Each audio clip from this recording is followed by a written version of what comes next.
Being great at sales is essential to your business and your career, but you and I both know that the stress of selling and dealing with constant rejection can be an emotional drain.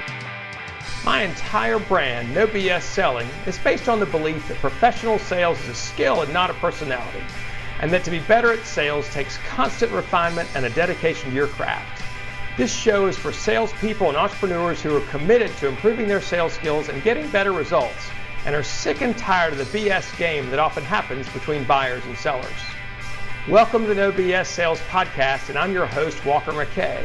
I'll help you and your sales team make selling easier, feel less cheesy, and be more lucrative. It's time to change the rules and level the playing field between you and the people you sell to. You're already good, let's be better. Welcome to the No BS Sales Podcast. I'm your host, Walker McKay. Happy New Year. It's my first podcast of 2020.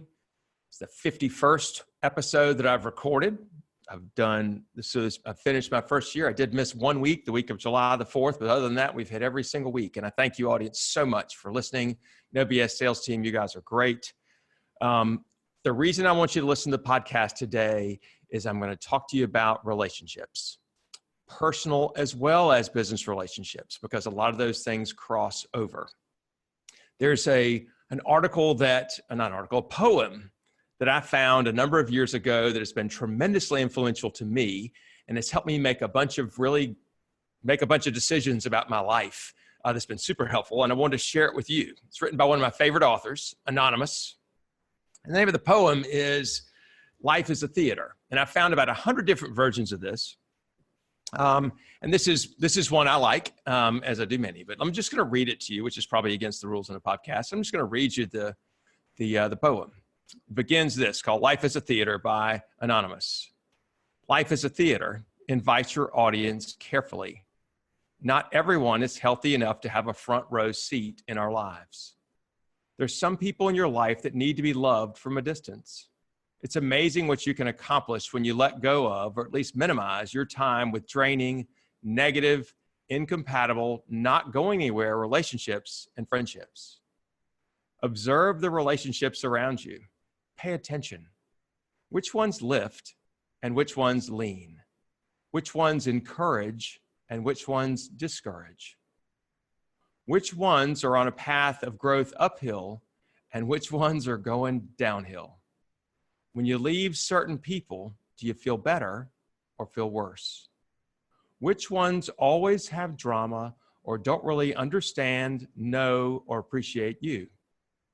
The more you seek quality, respect, growth, peace of mind, love, and truth around you, the easier it will become for you to decide who gets to sit in the front row and who should be moved to the balcony of your life. If you can't change the people around you, change the people you're around. You're on the stage right now. Same place you've been since you were born. Ignore your critics and go for it. It's the performance of your life. There is no practice. Go for it.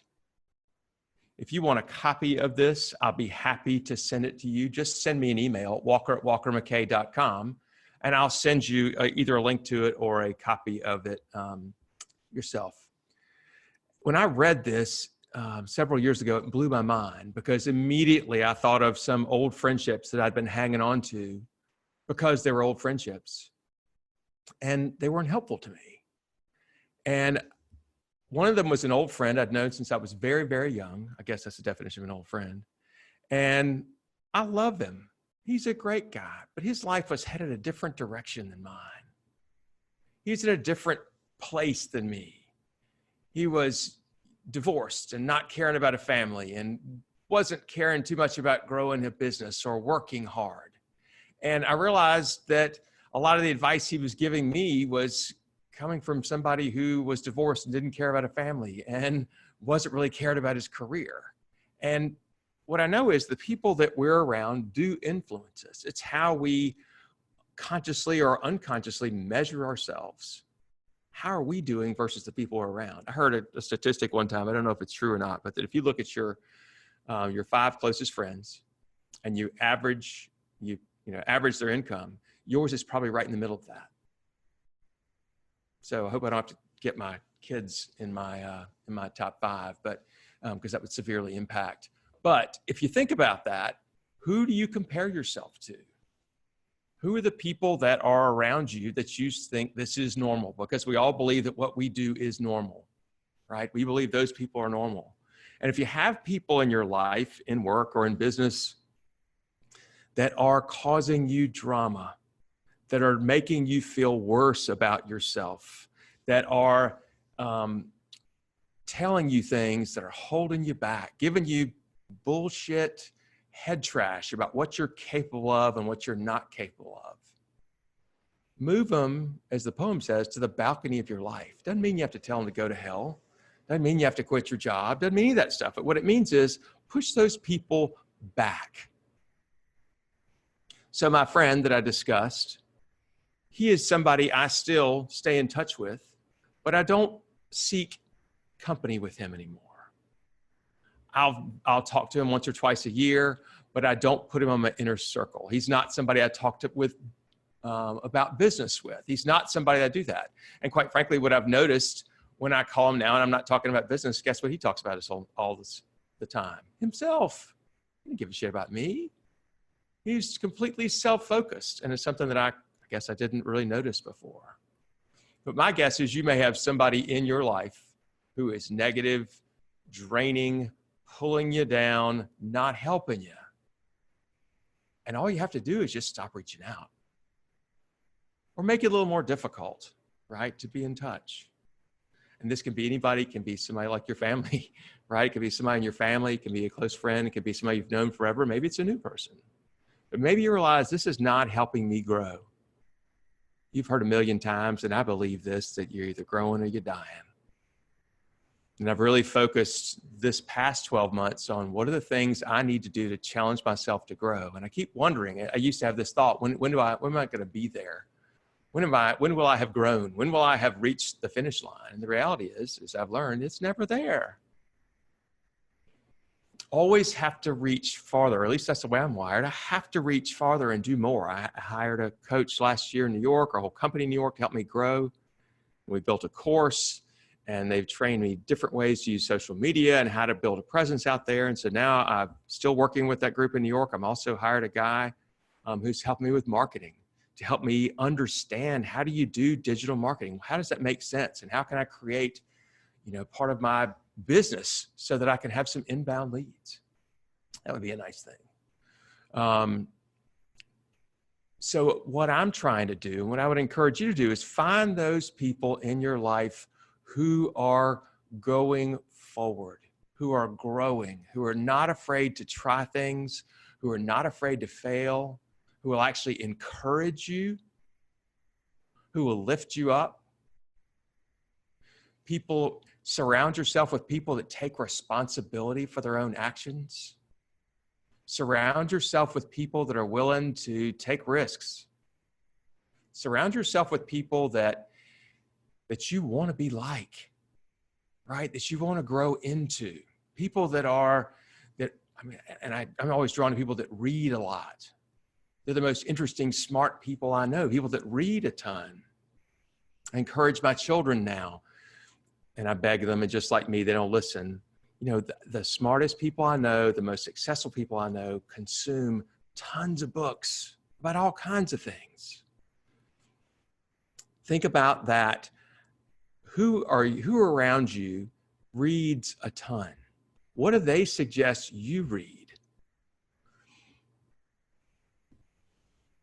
Go out into the world and seek better people to surround yourself with. They can be mentors, they can be friends, it can also come from podcasts, it can come from wherever. But go find people who are doing great things, who are attempting great things.